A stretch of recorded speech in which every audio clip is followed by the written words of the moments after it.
સાંભળ ને માં મેલડી, જો માં તારે લેવું જ હોય ને તો એક ગાય અમારું બધું સુખ લઈ લે, પણ આમ ધીમે ધીમે દુઃખ ન દે માં, નથી સહન થતું. તું ગમે એટલું દુઃખ આપીને પણ તારી ભક્તિ નહીં મેકું માં, હું તારાથી દૂર નહીં રહું.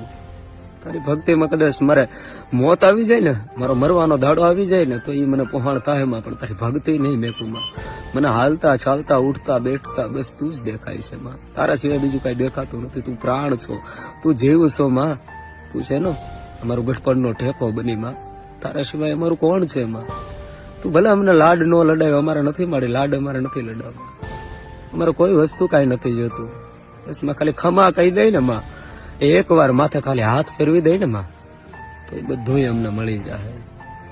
હૃદયના ભાવથી મળી તારો હાકલો સાંભળવા માટે છે ને માં, આ રુદિયો કાયમિકના માટે રાહ જોવે છે કે ક્યારે અમારી ભગવતી અમને હાકલો દે. પણ મળી એ અમારા નસીબમાં નથી.